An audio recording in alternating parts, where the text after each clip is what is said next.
प्रिय विद्यार्थियों, वंदे मातरम। आज हम लोग मुखातिब होने जा रहे हैं राजस्थान सब इंस्पेक्टर परीक्षा 2016 में 7वीं पायदान पर चयनित महेंद्र गोदारा से।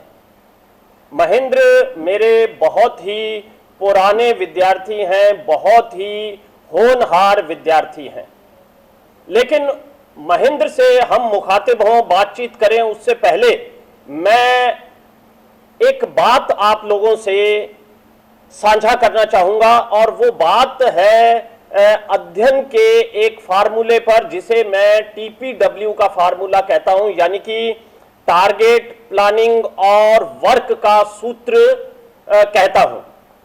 देखिए, टीपीडब्ल्यू का मतलब है, टी का अर्थ है टारगेट, यानी कि लक्ष्य। प्रत्येक बच्चे को अपना लक्ष्य बनाना चाहिए। ध्यान रखिए कि एक बार में आपका एक ही लक्ष्य होता है।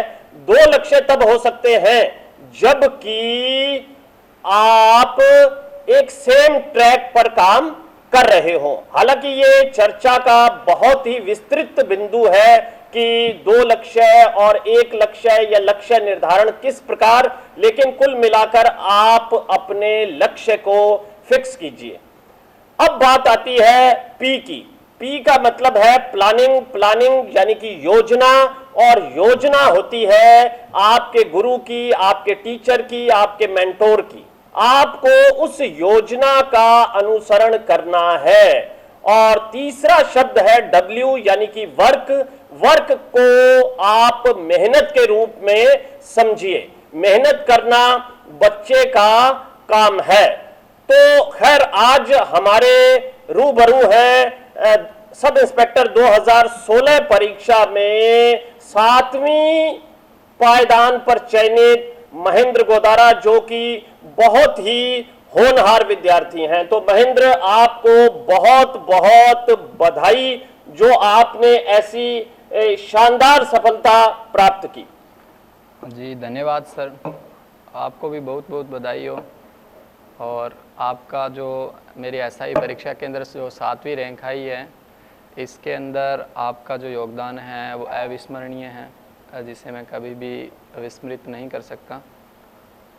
अच्छा महेंद्र, मुझे ये बताइए कि मूल रूप से आप कहाँ के रहने वाले हैं? सर, मैं श्री गंगानगर जिले की सूरतगढ़ तहसील के माणकसर गांव का निवासी हूँ। बिल्कुल, माणकसर सूरतगढ़ में आश्रम के बिल्कुल पड़ोस में एक गांव है। अच्छा महेंद्र, आपके परिवार में कौन कौन लोग हैं? सर, मेरे परिवार में माता पिता और मेरे से छोटी बहन और उससे छोटा भाई है। ठीक है। आपके पिताजी क्या काम करते हैं? सर, मेरे पिताजी जो खेती का काम करते हैं सर। खेती का काम करते हैं, ठीक है। बहुत ही बढ़िया महेंद्र। तो आपके पिताजी और माताजी और भाई बहन जो हैं, आपकी इस सफलता के पश्चात क्या महसूस कर रहे हैं? सर, वो काफ़ी गर्व महसूस कर रहे हैं, और प्रत्येक माता पिता को जो अपने पुत्र है चाहे पुत्री है उस पर गर्व महसूस होता है अगर वो इस प्रकार की कोई उपलब्धि हासिल करता है तो। और इसी क्रम में मेरे माता पिता को भी गर्व महसूस हो रहा है, और मेरे भाई बहन हैं उनको भी गर्व हो रहा है कि हमारा जो भाई है वो सब इंस्पेक्टर जो परीक्षा है उसमें चयनित हुआ है। तो इस प्रकार का जो उन्हें गर्व या इस प्रकार की जो उन्हें खुशी महसूस हो रही है, उनकी इस प्रकार की खुशी और प्रसन्नता देखकर मुझे भी काफ़ी अच्छा महसूस हो रहा है कि मेरे कारण मेरे माता पिता और भाई बहन काफ़ी खुश हैं। आप अपनी शैक्षणिक पृष्ठभूमि के बारे में बताइए कि आपने 10वीं कहाँ से की, आपने 12वीं कहाँ से की, आपने ग्रेजुएशन कहाँ से की, इस बारे में कुछ जानकारी दीजिए। सर, मेरी जो पहली से लेकर 10वीं तक की जो शिक्षा है वो नवीन आदर्श विद्या मंदिर सूरतगढ़ से हुई है। और यहाँ पर मैं मानता हूँ कि अगर वास्तव में मैं आज जो भी हूँ, इस जो शिक्षण संस्था का, इस विद्यालय का जो योगदान है वो मैं कभी नहीं भूल पाऊँगा कि इस विद्यालय ने मुझे क्या दिया है। क्योंकि इस विद्यालय ने मेरे लिए ऐसी नींव रखी जिस पर आज मैं धीरे धीरे जो सफलताएं हैं उनको मैं छूता जा रहा हूँ। प्रत्येक जो सफलता है वो मेरे लिए वास्तव में मुझे काफ़ी छोटी महसूस होती है कि ये मैं कर दूंगा, और ये जो सारा का सारा योगदान है जो मूल रूप से नवीन आदर्श विद्या मंदिर सुरतगढ़ स्कूल को जाता है। और यहाँ पर जो मैंने किस प्रकार के जो खासकर मैं मानता हूँ कि स्कूल में जो आचरण और जो जीवन के जो मूल्य हैं वो इतने अच्छी तरीके से सिखाए जाते हैं कि उन पर अगर व्यक्ति चले तो वो कभी भी जीवन में कहीं भी डिगेगा नहीं और नहीं वो अपना हौसला खोएगा। तो मैं इस जो विद्यालय है इसका योगदान मैं जीवन में काफ़ी महत्वपूर्ण मानता हूँ। और यहाँ मैंने 10वीं कक्षा 89.17% के साथ 89.17% के साथ बहुत ही बढ़िया, लगभग 90% अंक आपके थे। अच्छा, कौन से सन में उत्तीर्ण की थी आपने 10वीं? सर मैंने 2011 में 10वीं की जो परीक्षा है वो उत्तीर्ण की थी। 2011 में आपने 10वीं की परीक्षा उत्तीर्ण की नवीन आदर्श विद्या मंदिर से।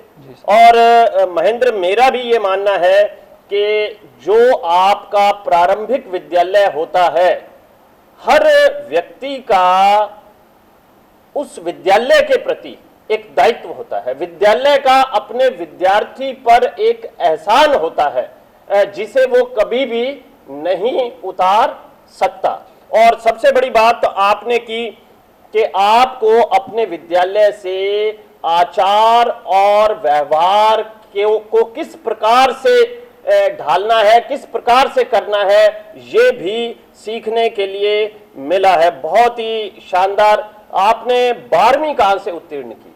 सर मेरी 12वीं कक्षा है वो Tagore central academy senior secondary school Suratgarh से हुई। और इस विद्यालय में मैंने जो 12वीं कक्षा आर्ट्स के साथ उत्तीर्ण की, और मैंने पूरे राजस्थान में आर्ट सेशन 2013 में ऑल राजस्थान सेकंड मेरिट प्राप्त की थी। बहुत ही बढ़िया। यानी कि राजस्थान माध्यमिक शिक्षा बोर्ड अजमेर राजस्थान में आपके कितने प्रतिशत अंक थे?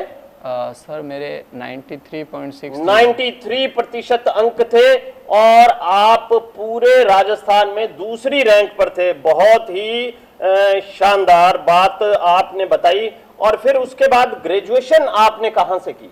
सर मेरी graduation Tagore PG college Suratgarh से हुई, और मैंने जो 70.27% के साथ मेरी ग्रेजुएशन है वो हिंदी साहित्य, संस्कृत साहित्य और भूगोल के साथ उत्तीर्ण की।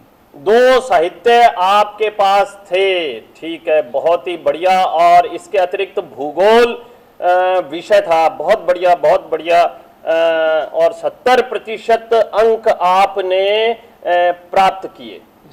अच्छा, अब आपको मैं एक रोचक बात बताना चाहता हूं कि महेंद्र मेरा एक ऐसा पुराना विद्यार्थी है जिससे मेरी बड़ी खींचतान सदैव रही।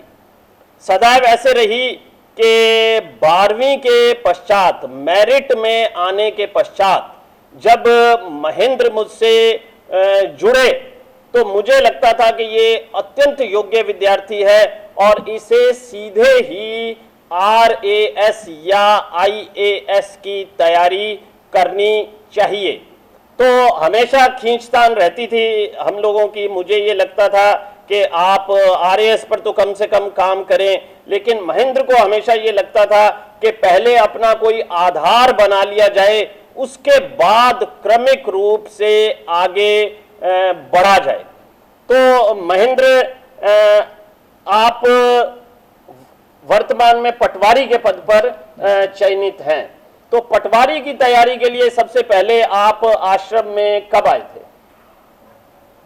सर जैसे मैंने जो 2013 के अंदर 12वीं जो कक्षा उत्तीर्ण की थी, उसके पश्चात मैं आपके पास आश्रम के अंदर पहुंचा कि मुझे जो आगे अब जो प्रतियोगी परीक्षाएं हैं उनकी तैयारी करनी है। तो उसी क्रम में मैं सबसे पहले 2013 के अंदर 13 में आप आश्रम से जुड़े थे, ठीक है। और फिर इधर ग्रेजुएशन भी चल रही थी और साथ में प्रतियोगी परीक्षा की तैयारी भी चल रही थी। मुझे ये बताइए कि आप पटवारी किस सन में बने? सर पटवारी की जो ज्वाइनिंग है 11 अक्टूबर 2017 की है। 11 अक्टूबर 2017 की है। तो इस संबंध में भी मैं एक रोचक किस्सा बताना चाहूंगा कि आश्रम के जितने भी विद्यार्थी हैं, जितने भी सफल विद्यार्थी हैं, वो एक परिवार के रूप में कार्य करते हैं। तो जब महेंद्र की ज्वाइनिंग हुई करणपुर में, तो महेंद्र की तैयारी भी चल रही थी। तो उस तैयारी के दौरान बीच में एक बार उस कार्यकाल के दौरान पटवारी के रूप में महेंद्र जब श्री करणपुर में कार्यरत थे, तो मेरी एक विद्यार्थी जो है वहां पर उपखंड अधिकारी के तौर पर पोस्टेड हुई, श्रीमती रीना छिंपा। तो मैंने उसे कहा कि भाई महेंद्र बहुत अच्छा लड़का है और उसे एक दिन बुलाकर और आप मोटिवेट करो। तो रीना ने महेंद्र को बुलाया, महेंद्र से बातचीत हुई और फिर शाम को रीना ने मुझे फोन किया और रीना ने मुझे फोन करके कहा कि सर आप मुझे एक बात बताइए कि आपने महेंद्र को ये पटवारी क्यों लगवा दिया। मैंने कहा क्यों? तो रीना ने मुझे कहा कि महेंद्र में तो कम से कम आरएएस का स्टफ है, तैयारी तो आईएएस की करनी चाहिए, स्टफ ये आरएएस का है, तो कम से कम आरएएस में तो उसे जुटाइए। मतलब महेंद्र का जो आईक्यू है, जो क्वालिटी है, वो निसंदेह बेहद शानदार और अद्भुत है, जो बात करते ही आपको पता लग जाती है। और इसका प्रमाण भी आप देख रहे हैं, 10वीं में लगभग 90% अंक और 12वीं में 93% अंक और पूरे राजस्थान में कक्षा 12 की बोर्ड परीक्षा में दूसरा स्थान। और उसके बाद प्रथम प्रयास में ही पटवारी और अब सब इंस्पेक्टर में 7वां स्थान। निसंदेह बेहद शानदार उपलब्धियां हैं। और जैसे ही परीक्षा परिणाम आया, मैं आपको बता दूं कि महेंद्र ने मुझे फोन किया कि सर अब सब इंस्पेक्टर भी हो गया, अब मैं आरएएस पर जबरदस्त तरीके से काम करूंगा। तो मैंने कहा ये बहुत ही बढ़िया बात है। तो खैर महेंद्र जी, मेरा प्रश्न, हालांकि आज मैं आपसे बातचीत करने के स्थान पर स्वयं ही ज्यादा बोल रहा हूं, मुझे ये लगता है, ठीक है। उसका कारण आपसे मेरा जुड़ाव, मेरा लगाव है। फिर भी मैं ये प्रश्न करना चाहूंगा कि सब इंस्पेक्टर का लक्ष्य आपने कब और कैसे बनाया? सर जैसे कि पटवारी परीक्षा का मैंने फॉर्म भरा था और उसी टाइम जो सब इंस्पेक्टर का फॉर्म भी निकला था, तो मैंने वो फॉर्म भी उसी समय अप्लाई किया था।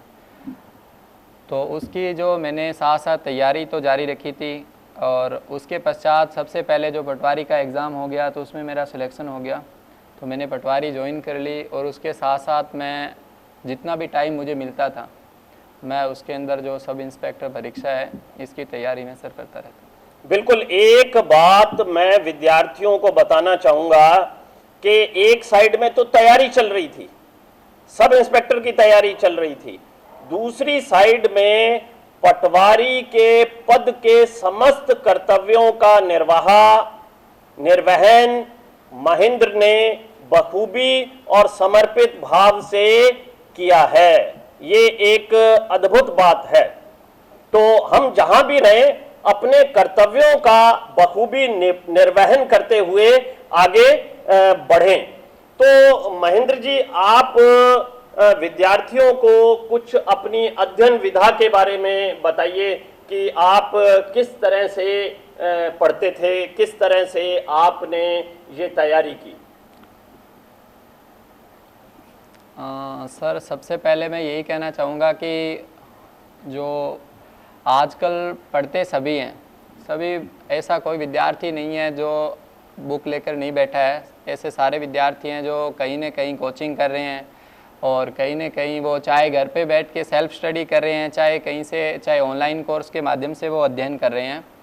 लेकिन मेरा यही कहना है कि अध्ययन करते समय अपने आप को उसके अंदर पूर्णतः निष्ठा से उसके अंदर संलिप्त कर देना है, और जो अपना जो लक्ष्य है उसके अंदर अपने को इस प्रकार जैसे कि चेष्टा से अपने को कार्य करना है कि वो लक्ष्य हमारे लिए ऐसा हो जाए कि जैसे कि सोते समय लक्ष्य हमारे साथ ही सो रहा है, जैसे खाते समय वो लक्ष्य हमारे साथ खाना खा रहा है। तो यानी कि कहने का तात्पर्य ये है कि वो लक्ष्य हमारे लिए कोई दूर की कौड़ी इस प्रकार नहीं हो, वो हमारे लिए बहुत ही नज़दीक इस प्रकार अपने आप हो जाना चाहिए कि क्योंकि हम उस लक्ष्य के लिए अपने आप को इतना ज़्यादा उसके अंदर लिप्त कर दें कि वो लक्ष्य अपने आप अपने हमें नज़दीक आता दिखाई देगा। जैसे कि उस लक्ष्य को पाने के लिए हमें नित्य प्रतिदिन ये डिसाइड करना ही है कि 7 से 8 घंटे अपने को अध्ययन करना है। ये ज़रूरी नहीं है कि सभी विद्यार्थियों की जो पढ़ने की कला है या उनके जो मस्तिष्क के जो सीखने की जो क्षमता है वो अलग अलग होती है। तो ये कोई बाध्यता नहीं है कि प्रत्येक विद्यार्थी भी इतने घंटे पढ़े तो ही उसका सिलेक्शन होगा, या इतने घंटे नहीं पढ़ा तो उसका सिलेक्शन नहीं होगा, या लेट नाइट तक नहीं पढ़ा तो उसका सिलेक्शन नहीं होगा। ऐसा कुछ भी नहीं है। वो नित्य प्रतिदिन यानी निरंतरता, निरप्लस अंतरता, बिना किसी अंतर के अगर वो अध्ययन जारी रख रहा है अपना, तो उसका जो चयन है वो निश्चित है। तो मेरा यही कहना है सभी विद्यार्थियों से कि जो अपनी शिक्षा है, जो अपना अध्ययन है, उसके साथ अपने को न्याय करना है, अन्याय नहीं करना है। उसके साथ ऐसा नहीं कि हमने कभी 2-3 घंटे पढ़ लिए, कभी अपने 4-5 घंटे पढ़ लिए और कभी 4-5 दिन अपने ऐसे बिता दिए जैसे कि अपने को कोई परीक्षा है ही नहीं या अपने तैयारी नहीं कर रहे हैं।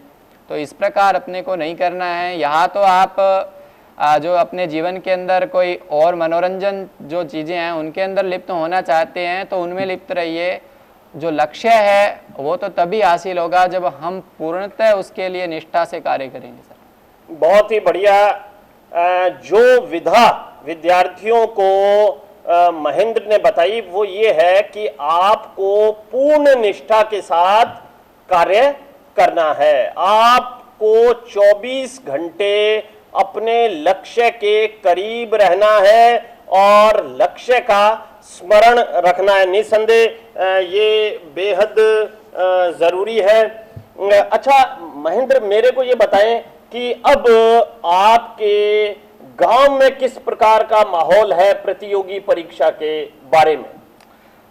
सर जैसा कि स्पष्ट है कि प्रत्येक जगह अगर कोई विद्यार्थी या कोई भी जो व्यक्ति सफल होता है किसी भी क्षेत्र में हो, तो वहाँ उस क्षेत्र से संबंधित जो गतिविधियां हैं दूसरे जो जन हैं उनके अंदर ऑटोमेटिकली स्वतः ही वो प्रक्रिया चालू हो जाती है। तो ऐसा हमारे गांव के अंदर भी मैं मानता हूं कि जब मैंने पटवार परीक्षा उत्तीर्ण की थी तब तक हमारे गांव से इतने सिलेक्शन नहीं हो रहे थे, और मेरी पटवारी परीक्षा उत्तीर्ण करने के बाद में जो युवाओं में जोश जो जागा और यूं कहें कि उन्हें जो पुनः एनर्जी मिली, यानी जो जोश उनमें सोया हुआ था वो वापस जागा। और उसके तत्पश्चात हमारे गांव में लगभग 10 से 15 जो युवा है वो रोजगार पा चुके हैं, सरकारी सेवा हैं उसको वो पा चुके हैं। और अब भी मैं मानता हूं कि जो उच्च स्तरीय जो प्रतियोगी परीक्षा है उनके अंदर हमारे जो गांव से अब सिलेक्शन होने के पश्चात जो युवा हैं उनमें अब और ज़्यादा उत्साह जागा है, और उन्हें भी महसूस हुआ है कि जो प्रतियोगी परीक्षाएं हैं वो कोई बहुत ज़्यादा टफ नहीं है, या ऐसे कहें कि बहुत ज़्यादा मुश्किल नहीं है, और वो अगर मैं पा सकता हूं तो वो भी इसको पा सकते हैं। तो इसी क्रम में वो तैयारी भी कर रहे हैं, और मुझसे वो जो छोटी चीज़ें हैं जो विद्या अध्ययन के अंदर उन्हें दिक्कत आती है उनमें वो मार्गदर्शन भी लेते रहते हैं। तो मैं ये समझता हूँ कि मेरे जो सिलेक्शन के कारण जो युवा हैं वो रोजगारोन्मुखी होंगे और जो सही दिशा के अंदर चलेंगे तो मेरे गांव का भी विकास होगा और समाज का विकास होगा, और जो देश है वो अपने आप जो विकास की ओर उन्मुख होता जाएगा। सर देखिए, ये बहुत बड़ी बात महेंद्र ने कही। वो बात ये है कि यदि गांव से एक व्यक्ति चयनित हो गया तो वो बाकी लोगों के लिए एक प्रेरणा स्रोत बन जाता है, और बाकी लोग भी अनुसरण करते हैं कि यदि ये व्यक्ति चयनित हो सकता है तो हम भी चयनित हो सकते हैं। और मैंने अनेक गांवों में इस प्रकार के उदाहरण देखे हैं जिसमें एक युवा चयनित हुआ और उसके बाद क्रमिक रूप से उस गांव से अनेक लोग सरकारी सेवा में सफल हो गए। तो कुल मिलाकर एक व्यक्ति के चयन से पूरे क्षेत्र को प्रेरणा मिलती है। ये बात बिल्कुल सही है। अच्छा, मुझे ये बताइए कि एक बात मैं हमेशा करता हूं, जैसे कि मान लीजिए मैंने अभिषेक से बात की तो उससे भी उसके पुराने गुरुजनों के बारे में पूछा, पहली से 10वीं या 11वीं 12वीं के जो अध्यापक हैं उनके बारे में जानकारी ली कि आपके स्मरण में कौन से अध्यापक हैं, चाहे वो उनके पढ़ाने की विधा की वजह से हो, चाहे उनके धमकाने की विधा की वजह से हो, किसी भी वजह से हो, आप उनमें से कुछ अध्यापकों के बारे में हमें जानकारी दीजिए। जिस सर की मेरी जो प्रारंभिक परीक्षा है वो नवीन आदर्श विद्या मंदिर से प्रारंभ हुई, तो वहाँ जो गिरवर जी गुरुजी हैं वो हमें हिंदी पढ़ाया करते थे। तो उनके जो पढ़ाने का जो तरीका था वो सबसे निराला था, क्योंकि जो सभी विद्यार्थी हैं वो उनसे डरते ही रहते थे हमेशा, और वो इस पोजीशन के अंदर ही रहते थे कि कब वो इस प्रकार का ठुल्ला सा रखते थे कि कब वो मार देंगे किसी को। यानी कि कोई विद्यार्थी है वो अपने आप जो स्वतः ही अनुशासन में रहता था और काफ़ी भय था उनका, और उनके पढ़ाने की जो कला थी वो भी निराली थी। और उनकी कक्षा में मैं कहता हूँ जो दूसरी जो अध्यापक है उनकी कक्षा में अगर बच्चे शरारत भी करते थे तो उनकी कक्षा या उनके जो पीरियड घंटे के दौरान वो इतने शांत रहते थे जैसे कि इनसे सुधरा हुआ बालक कोई है ही नहीं। और फिर सब इंस्पेक्टर के दौरान भी आपने श्री गिरवर सिंह शेखावत से हिंदी पढ़ी है? जी सर। ठीक है, वास्तव में गिरवर जी का एक तरीका है और वो बहुत ही अनुशासन प्रिय भी हैं। जी सर, गिरवर जी गुरुजी से मैं मानता हूँ कि आज अगर मैं एसआई के अंदर सेलेक्ट हुआ हूँ तो इसमें हिंदी का सबसे बड़ा योगदान है। और हिंदी के अंदर मेरे 100 में से 90 प्लस ही क्वेश्चन सही हुए, हालांकि मैंने उसको आंसर की से नहीं मिला है। तो मैं मानता हूँ कि इसमें हिंदी के अंदर गिरवर गुरुजी का योगदान है। जो शुरू से मैंने पढ़ा है, मात्रा, ये छोटी मोटी जो गलतियाँ हैं जो बाद में बालक करते रहते हैं, ये भगवान की दया से मेरी तो स्टार्ट से ही सही है, कभी मैंने गलती नहीं की। और कभी कभी जैसे कि पास में विद्यार्थी बैठे बैठे गलती करते हैं तो मुझे जैसे आश्चर्य सा होता है कि ये ऐसी गलतियां कैसे कर रहे हैं, पर बाद में मुझे महसूस होता है कि इन्हें गिरवर जी गुरुजी जैसे जो अध्यापक हैं उनकी कमी इनको खली है, तो इसके कारण जो क्या है कि इस प्रकार की गलतियां कर रहे हैं। और 12वीं कक्षा के अंदर हमें भूगोल पढ़ाया करते थे प्रशांत जी। बिल्कुल, श्री प्रशांत वर्मा जी वर्मा है। वो जो उनके भूगोल पढ़ाने का जो तरीका था वो काफ़ी अच्छा था। यानी कि वो उनके पढ़ाने के तरीके को मैं यूँ कहूँ कि वो भूगोल विषय को इतना आसान बना देते थे कि जैसे कि भूगोल टफ विषय है ही नहीं, मतलब कुछ भी नहीं है, ऐसे बहुत इजीली पढ़ाते थे। सारी चीज़ें अच्छे से अपने हस्तलिखित जो नोट्स टाइप है उनसे वो क्लियर करवाते थे। तो मैं मानता हूँ कि अगर 12वीं कक्षा में मेरी मेरिट आई थी राजस्थान में सेकंड, तो उसमें श्रीमान प्रशांत जी वर्मा का काफ़ी योगदान रहा। बहुत बढ़िया। बिल्कुल, प्रशांत जी से मैं बहुत अच्छे तरीके से परिचित हूँ और उनके पढ़ाने की विधा को भी मैंने देखा और समझा है। तो गिरवर जी और प्रशांत जी के बारे में आपने बात की। अच्छा, मुझे ये बताइए कि हिंदी हो गई 200 अंक की, 200 अंक का जीके हो गया, ठीक है, रिटन एग्जाम हो गया। इसके बाद फिजिकल पर भी हम लोगों ने खूब काम किया था, तो आपको ग्राउंड के क्षण ध्यान है? जी सर, ग्राउंड के अंदर मैं जितना समय मैं निकाल पाता था मैं जाता था ग्राउंड के अंदर, और जो सलीम जी सर है वो तैयारी वहाँ पर करवाते थे। तो ग्राउंड के अंदर, हालांकि मैं जैसे कि ग्रामीण पृष्ठभूमि से हूँ तो फिज़िकली फ़िट मैं ऐसा खुद को मुझे लगता था कि मैं फ़िज़िकल तो क्लियर कर दूँगा, ऐसी कोई वो मुश्किल वाली बात नहीं है। लेकिन ये ज़रूरी है कि जो practice makes a man perfect, यानी प्रैक्टिस तो ज़रूरी है। अगर कोई ये सोच के घर पर बैठा रहे कि हाँ मैं तो दौड़ क्लियर कर दूंगा, मैं तो जो लंबी कूद है वो क्लियर कर दूंगा, तो ये मैं मानता हूँ कि गलत फहमी है उसकी।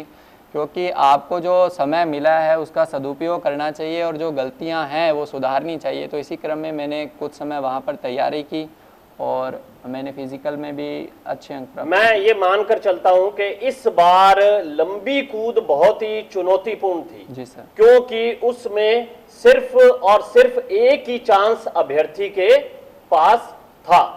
तो मैंने ये भी नोट किया कि लंबी कूद की वजह से बहुत सारे अभ्यर्थी जो है रिटर्न में अच्छे अंक होने के बावजूद भी प्रतियोगिता से बाहर हो गए थे।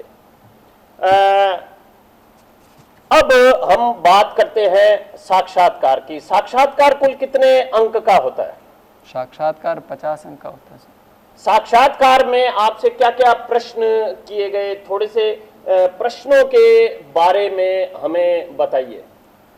सर साक्षात्कार के अंदर जैसा कि मैं पटवारी पद पर कार्यरत हूं, तो मुझसे जो 99% है वो पटवारी के बारे में पूछा गया कि आप पटवारी पद पर कौन कौन से कार्य कर रहे हो और किस प्रकार से आप जो किसानों को जो योजनाएं हैं उनका लाभ दिलवा रहे हो, और पटवारी के अंदर आप ऐसे कौन से काम कर रहे हो जो आपको एसआई है उसके अंदर भी मदद करेंगे, और अगर आप पटवारी लगे हुए हो तो आप एसआई में क्यों आना चाहते हो। तो इस प्रकार के क्वेश्चन मुझसे किए गए थे। इसके अलावा हैदराबाद एनकाउंटर से संबंधित भी क्वेश्चन पूछा गया कि हैदराबाद एनकाउंटर को आप कहाँ तक सही मानते हो, और इसके अतिरिक्त मुझसे ये पूछा गया कि आप युवाओं के लिए इस जो सब इंस्पेक्टर के अंदर अगर आपका चयन होता है तो युवाओं के लिए आप क्या करोगे। तो मुझसे ये प्रश्न भी पूछे गए। मुख्यतः मुझसे पटवारी पर इंटरव्यू ज्यादा केंद्रित रहा, और केस स्टडी के बारे में अगर बात करें तो हैदराबाद एनकाउंटर पर आपसे चर्चा की गई। बहुत बारीकी से हम लोग साक्षात्कार पर काम कर रहे थे। महेंद्र जी का कुछ स्टाइल है, जैसे कटिंग का थोड़ा सा एक विशेष अंदाज इनका हमेशा से रहा, और ये बात मेरे को हमेशा अखरती रहती थी।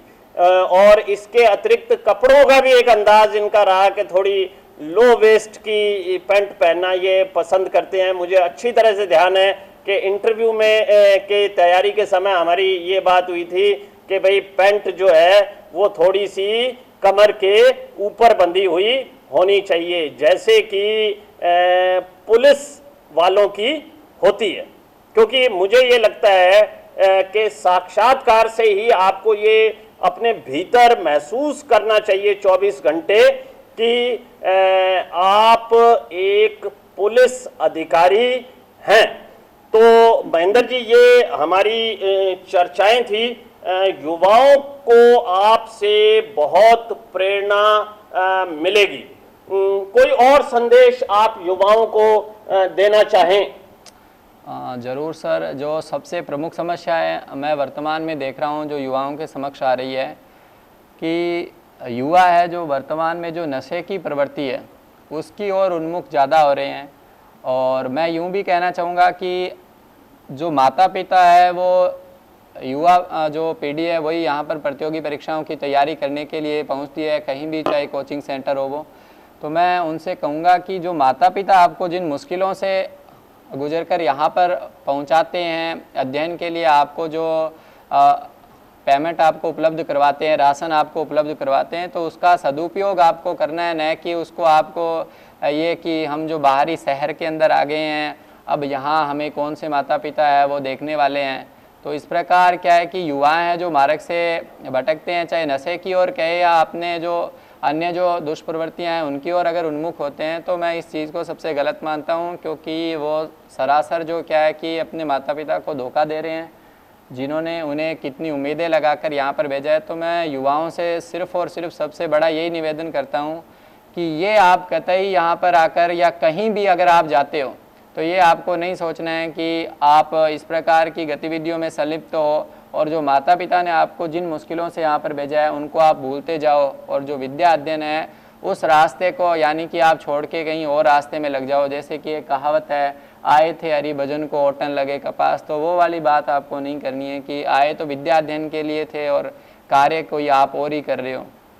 तो ये काम आपको नहीं करना है। जैसा कि मैं देखता हूँ कि बहुत सारे विद्यार्थी हैं वो जो क्या है कि माता पिता है उनको धोखा देते हैं, और वो बहुत गलत बात मैं मानता हूँ। तो युवाओं के लिए मैं पुनः ये कहना चाह रहा हूँ कि इस प्रकार की जो गतिविधियां हैं उनसे दूर रहें और अपने लक्ष्य के प्रति ध्यान केंद्रित रखें। और अगर आपको तैयारी नहीं करनी है तो आप कम से कम माता पिता का जो गृह कार्य हैं, उनके जो घरेलू कार्य हैं, चाहे कृषि है, चाहे उनका कोई भी पैतृक कार्य है, उनमें हाथ आप बंटाएं। व्यर्थ के अंदर आप जो पैसे हैं वो यहाँ पर खर्च न करें, तो मैं मानता हूँ काफ़ी बेहतर होगा और ये हमारे समाज के लिए भी काफ़ी अच्छा होगा। बहुत बढ़िया महेंद्र ने युवाओं को संदेश दिया कि यदि आप कहीं पर भी, किसी भी स्थान पर, किसी भी शहर में, किसी भी कोचिंग सेंटर में पढ़ने के लिए आए हैं तो तैयारी कीजिए, मेहनत कीजिए।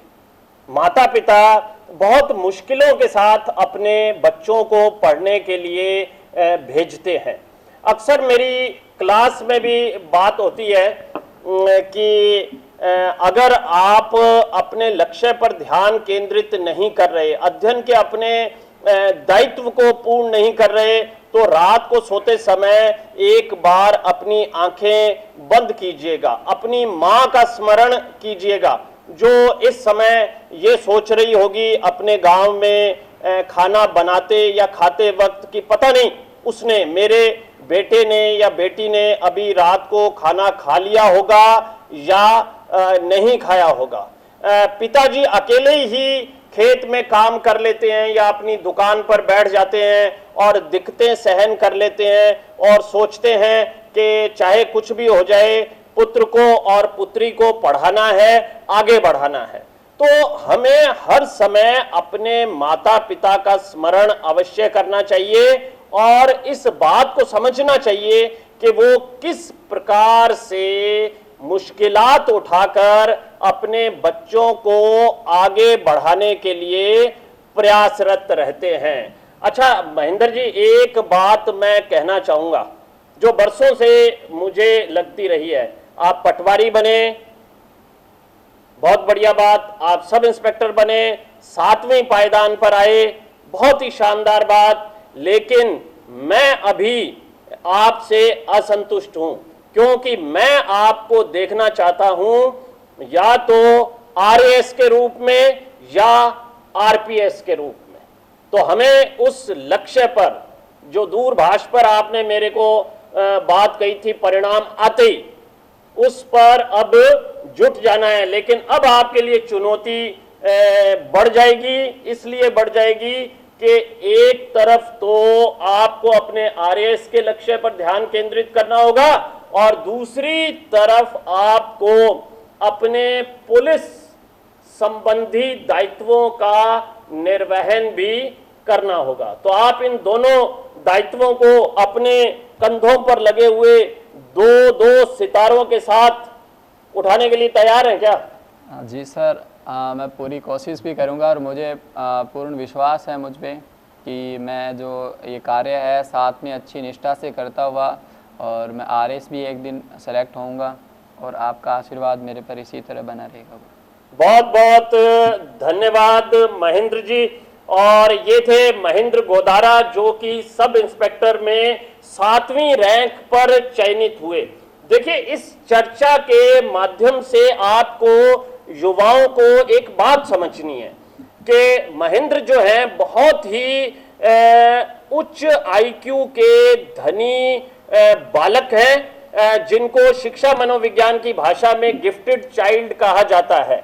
90% अंक इन्होंने कक्षा 10 में प्राप्त किए और 93% अंक इन्होंने कक्षा 12 में प्राप्त किए और प्रथम ही प्रयास में पटवारी बनने में सफल हुए और सब इंस्पेक्टर में 7वीं रैंक हासिल की और अब इनका लक्ष्य है आरएएस का। लेकिन आपके सामने इन्होंने खुद ही बता दिया कि इनकी प्राथमिक, उच्च प्राथमिक, सेकेंडरी और सीनियर सेकेंडरी की जो अध्ययन है वो बहुत शानदार तरीके से हुआ। इनका कॉलेज में अध्ययन बहुत शानदार तरीके से हुआ। कॉलेज काल से ही ये प्रतियोगी परीक्षाओं से जुड़ गए। 2013 की आपने बात की, तो इस हिसाब से आज 7 बरस हो चुके हैं इन्हें प्रतियोगी परीक्षा पर काम करते हुए। तो कहने का आशय यह है कि प्रत्येक बच्चा सफलता हासिल कर सकता है, लेकिन एक बात से उभरी ये बच्चे मेरे को कई बार फोन करते हैं और कहते हैं कि सर मुझे पटवारी की तैयारी करनी है या कांस्टेबल की तैयारी करनी है या सब इंस्पेक्टर की तैयारी करनी है या आरएएस की तैयारी करनी है। कोई कहता है कि 3 महीने में कोर्स पूरा करवा दोगे क्या, कोई कहता है 6 महीने में कोर्स पूरा करवा दोगे क्या। देखिए, कोर्स पूरा करना मेरी नजर में अकादमिक का शब्द है, ये प्रतियोगी परीक्षा का शब्द नहीं है। प्रतियोगी परीक्षा का शब्द है कि सर चयन करवा दोगे क्या, और चयन के लिए एक लंबा काम आपको करना होगा। मेरा आपको आज के इस साक्षात्कार के माध्यम से यही संदेश है और महेंद्र को शुभकामनाएं और आशीर्वाद। मैं ईश्वर से ये प्रार्थना करता हूं कि कुछ समय बाद महेंद्र यूं ही मेरे समक्ष खड़े हों और एक आरएएस के रूप में हम इनसे बातचीत कर रहे हों।